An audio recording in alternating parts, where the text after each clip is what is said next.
예, 안녕하세요. 반갑습니다. 주택관리사 유벽희입니다.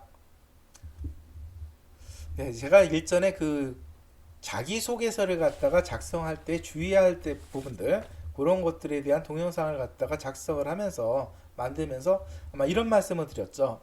단점을 갖다 쓰고서 어려움에 처하기보다는 장점을 갖다 부각하는데 노력하는 것이 좋겠다라고 말씀드린 적이 있고요. 그리고 어떤 일을 했든지 본인이 뭐 군인이었든지 은행에 근무했든지 콜센터에 근무했든지 어디에 근무했든지 상관하지 말고 그 경력들을 갖다가 아파트 관리사무소 업무에 접목을 해서 상대방을 설득하는 것이 좋겠다라고 말씀을 드렸습니다. 그리고 뭔가 본인이 입증할 수 없는 내용들이죠. 입증할 수 없는 내용들을 갖다 막 과장되게 이렇게 해가지고 쓰는 것들은 오히려 역효과가 난다. 그러니까 입증할 수 있는 내용들만을 쓰는 것이 좋겠다라고 말씀을 드렸고요. 어깨에 힘이 잔뜩 들어가다 보면 온갖 미사요구만을 찾게 되는데 그런 것들은 상대방을 갖다가 설득하는데 크게 도움이 되지 못합니다. 그러니까 사실관계, 특히 업무적인 거죠. 업무적인 사실관계를 갖다가 간결하고 좀 담백하게 이렇게 쓰는 노력이 필요하고요. 그러면서 보는 사람이 어떻게 돼요? 아, 정말 깔끔하다. 이런 느낌이 들 수 있도록 해주는 게 좋겠고, 글씨의 크기도 신경을 써야 되겠죠. 글씨 크기라든지 글씨 모양이라든지 자간이라든지 이런 것들도 상대방이 보기 편하도록 읽을 때 편하도록 해줘야 된다는 거죠. 야, 이거 엄마는 읽어야 돼 말아야 돼 이런 생각이 들게 되면 아무리 작은 글이라 하더라도 끝까지 읽어보기 힘들다는 거죠. 그래서 단락을 두어서 좀 가독성이 좋도록 해주는 것도 역시 필요하다고 볼 수가 있겠습니다. 이력서건 자기소개서건 그래요. 가장 중요한 거는 읽어야 된다는 겁니다. 상대방이 읽어보지 않으면 아무리 잘 만든 거라 하더라도 의미가 없어져 버리는 거죠. 그리고 이렇게 읽히기 위해서는 어떻게 돼요? 눈에 띌 필요가 있다는 것이죠. 저는 그렇게 생각을 했어요. 처음에 이제 이력서를 갖다 만들어서 보내고 자기소개서를 갖다 만들어서 보내는데도 이게 잘 읽혀지질 않아요. 그러다 보니까 그런 고민을 많이 했습니다. 어떻게 하면 이게 읽히도록 할 것이냐. 그러자니 읽히려고 하면 눈에 잘 띄어야 된다는 그런 생각을 많이 했죠. 그래서 어느 순간 그런 생각이 들었습니다. 이력서를 갖다 만들 때 글씨로만 쓰는 게 아니라 어떻게 돼요? 이거를 그림으로 표현을 해주면 좀 낫지 않을까. 어느 순간 이런 아이디어가 들었어요. 이런 아이디어가 하나가 딱 떠올랐습니다. 그래서 그 당시에 그걸 갖다 이제 연필로 이렇게 그렸어요. 노트에다가 이제 그림을 그렸습니다. 어떻게? 제 생각을 갖다 그린 거죠. 어떤 생각이 떠올랐냐면 이런 생각이 떠오르는 겁니다.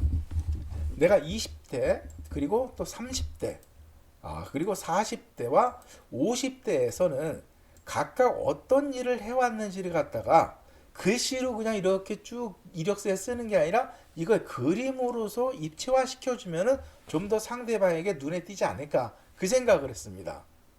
그런데 이때까지만 해도 제가 그렇게 컴퓨터가 능숙하지 않았어요. 그래서 이렇게 했으면 좋겠는데 이거를 어떻게 만들어야 될지 잘 모르겠는 거죠. 그래서 제가 딸에게 물어봤습니다. 우리 딸한테 아빠가 이렇게 이력서를 좀 만들고 싶은데 무슨 방법이 없겠느냐라고 물어보니까 딸이 그렇게 얘기를 하더라고요. 아빠 그거 파워포인트로 만들면 돼. 이렇게 얘기를 하는 거예요. 그때 저는 처음으로 파워포인트라는 얘기를 들었던 거죠. 그래서 파워포인트라는 말을 그날 처음 듣고 그날 저녁서부터 그날 밤이죠. 그날 밤에 이제 컴퓨터에 보니까 저희가 알지를 못했던 거죠. 제가 그 전에 알지를 못했던 거지 제 컴퓨터에는 이미 이 파워포인트가 깔려 있었던 겁니다. 깔려 있었던 건데 제가 몰랐던 거죠. 그래서 이거를 갖다 프로그램을 구동을 시키고 그날 밤서부터 메뉴 단추를 하나씩 이렇게 눌러가면서 제가 생각했던 것들을 갖다가 한번 만들어 본 겁니다. 자, 그런데 제가 막상 이 파워포인트를 갖다 써보니까 그래요. 관리사무장이 되어서 관리사무장으로 파워포인트를 하는 거는 정말 지금은 거의 필수라는 생각이 듭니다. 예전 같으면 몰라도 지금은 앞선 시간에도 나왔었잖아요. 우리가 앞선 시간에도 제가 PT에 대해서 말씀드렸잖아요. 그러니까 지금 공채 시험에서도 PT 능력을 본다는 거죠.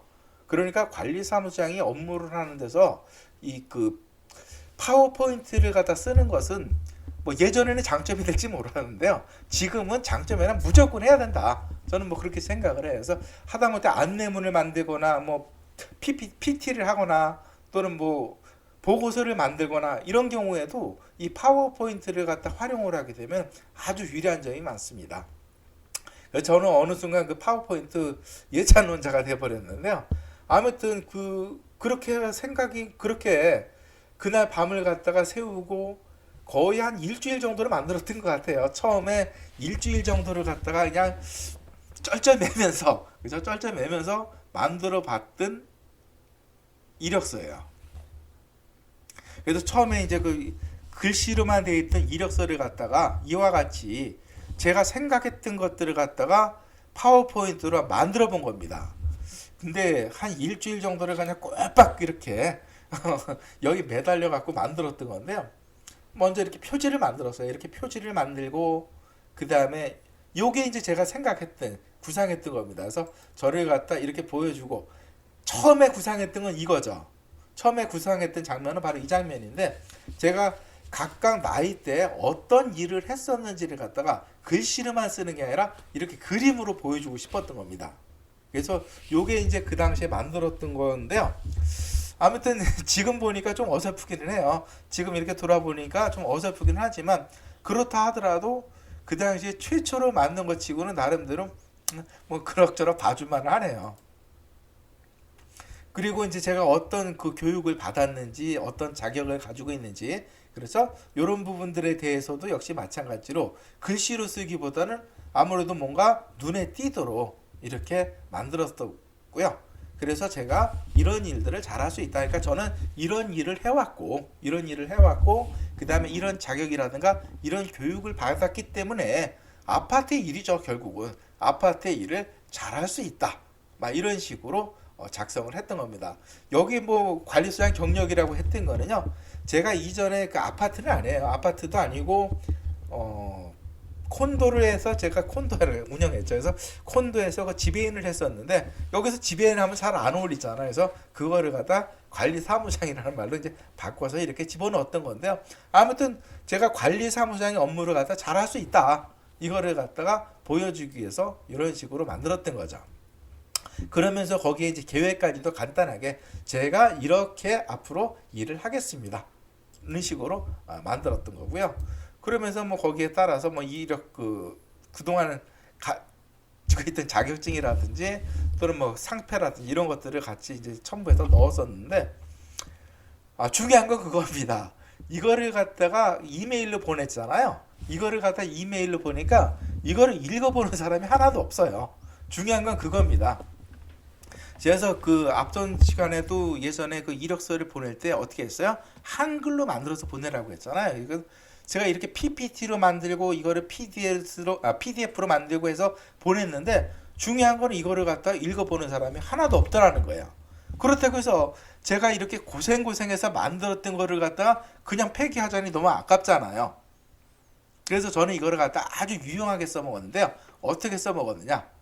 면접을 볼 때 요거를 갖다가 인쇄를 해서요. 면접을 보러 갈 때 이거를 지참하고 갔었습니다. 이거를 지참하고 갔다가 가지고 있었어요. 그냥 가만히 가지고 있다가 면접을 갖다 시작할 때 이걸 보여드렸습니다. 그래서 제 이력서 다시 만들어 왔으니까 한번 보십시오라고 이렇게 전달해 드렸었는데요.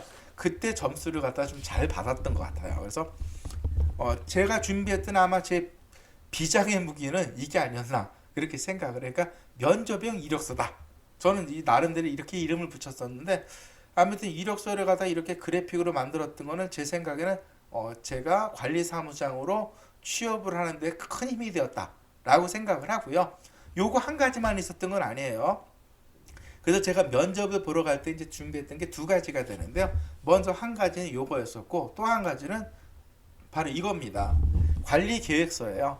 그래서 지금 같은 경우는 이제 우리가 그 예산을 갖다 편성할 때도 보게 되면 사업 계획서를 갖다 작성해서 이렇게 제출하는 경우들이 많아요. 입주자 대표회에. 근데 제가 이거를 만들 때만 하더라도 그런 게 없었습니다. 그런 법 규정도 없었고 인터넷을 뒤져보니까 뭐 관리 계획서라는 말 자체가 없었어요. 그래서 제 혼자 생각을 해가지고 저를 갖다가 만약에 이 아파트에서 뽑아주면은 제가 이렇게 관리하겠습니다라고 하는 것을 혼자 이제 끙끙대면서 생각을 해보는 거죠. 근데 지금 생각해 보면 참 그 굉장히 어설프죠. 지금 생각해 보면은 관리사무소에 대해서 아무것도 모르고, 그죠? 아무것도 모르고 다만 내가 공부했던 것 거기에 보태서 인터넷을 뒤져가면서 각종 이제 내용들을 이렇게 발제를 해서 만들었었는데, 아무튼 지금 이렇게 돌아보면 무척 좀 어설프긴 합니다. 그렇다 하더라도 이 아파트에 제가 면접 보러 갈 때는 이걸 준비해 갔어요. 제가 만약에 관리소장으로 근무를 하게 되면 이런 식으로 근무를 하겠습니다. 근데 지금 생각해보면 이것도 마찬가지죠. 그림으로 했다고 하면 좀 더 효과적이었을 건데 그거를 갖다가 생각하지 못했던 것 같아요. 자, 그리고 이 내용은 그 15회 때예요. 그러니까 벌써 한참 됐네요. 그러니까 15회 때 모 회사의 공채로 나왔던 문제인데, 요 문제에 대해서 어떻게 풀어야 됩니까? 라고 어떤 소장님이 그 당시에 인터넷에 올렸던 건데요. 그거에 대해서 제가 답변을 드린 적이 있어요. 근데 이런 문제를 풀 때는 먼저, 그렇죠, 이런 문제를 풀 때는 사전 준비 작업이 필요합니다. 사전 준비 작업이라고 하는 것은 당연한 얘기지만 먼저 이 회사에서 요구하는 소장상이 어떤 건지 그거를 알아볼 필요가 있고요. 그런 것들을 알기 위해서는 어떻게 돼요? 이 회사의 홈페이지를 갖다가 가볼 필요가 있다는 생각이 듭니다. 그리고 또 한 가지 어떻게 돼요? 주택 당시는 뭐 이제 주택법이었죠. 공동주택관리법이 아니라 주택법이라고 했는데, 그 주택법과 그 다음에 사업자 선정 지침을 갖다가 이렇게 잘 보면서 훑어보면서 이 중에서 위탁사와 관련이 있을 만한 조항이 뭔지 그거를 갖다가 잘 볼 필요가 있다는 것이죠. 그래서 이거를 갖다가 그 당시에 보고 나서 제가 만들었던 건데요. 내용을 갖다 보게 되니까 이래요. 거기서 그 당시에 제가 발췌했던 겁니다. 발췌했던 것은 계약 기간이 만료되는 주택권리업자를 새로 선정하는 경우는 어떻게 되었어요? 사전 조사에서 주민의 10분의 1 이상이 교체 요구하지 않거나 하지 않았을 경우 입주자 대표의 3분의 2 이상으로 찬성으로 재계약이 가능하다는 이런 내용이 들어있잖아요. 그리고 저런 내용을 갖다 바탕으로 해가지고 재계약을 갖다가 원활하게 할 수 있도록 내가 노력을 하겠다. 뭐 더 한다고 하면 뭐 이런 정도까지도 나올 수 있겠는데 뭐 좀 과하죠. 뭐 인근에 있는 아파트까지도 내가 우리 관리사에서, 우리 위탁사에서 이렇게 그 수주할 수 있도록 유도하겠다. 어떻게 보면 굉장히 어깨에 힘이 많이 들어간 그런 내용이긴 합니다만, 일단 중요한 건 그거였죠. 그 당시 주택법이라든지 사업자 선정 지침에서 위탁사와 밀접한 관계를 갖는 부분은 바로 그거라는 거죠. 우리가 굳이 입찰을 진행하지 않아도 이렇게 수의계약으로서 재수주를 할 수 있는 길들이 있고, 그 길에 착안을 해서 내가 관리를 잘하겠다. 관리를 잘 해서 어떻게 됩니까? 입찰의 위험을 감수하지 않고 수의계약을 통해서 재계약을 이끌어내겠다. 결국은 이제 그 내용이 포인트라고 생각을 했고요. 그와 같이 답변을 정해놓고 나서 어떻게 됩니까? 거기에 따라서 맞추기 위해서 이런 식으로 내가 이제 관리를 하겠다. 이렇게 이제 그 앞서 보여드렸던 글로 된 계획서를 갖다, 그렇죠, 나중에 생각했지만 이게 그래픽으로 하면 좀 더 낫지 않을까 해서 이렇게 그래픽화 시켜가지고 작성을 했던 그런 내용이 되겠습니다. 자, 오늘은 그 관리사무장으로 취업하기 위해서는 본인만의 노하우 또는 뭐 본인만의 그 비장의 무기가 있으면 좀 유리할 것이다. 이런 부분에 대해서 말씀을 드렸고, 그렇게 하기 위해서 저는 제 나름대로 준비했던 것들은 이런 게 있었습니다 라고 하는 내용을 보여드렸었는데요. 혹시 뭐 좀 도움이 되셨는지 모르겠습니다. 이제 다음 시간은 마지막이겠네요. 다음 시간에는 자기소개를 갖다가 PT로 하라고 하는 이런 경우들도 있습니다. 그래서 자기소개를 갖다 PT로 할 때 어떻게 하면 될 것인지 그 부분을 갖다가 제가 만들었던 것들을 역시 샘플로 보여드리면서 말씀드리도록 하겠습니다. 자, 끝까지 들어주셔서 고맙고요. 다음에 또 뵙겠습니다. 안녕히 계십시오.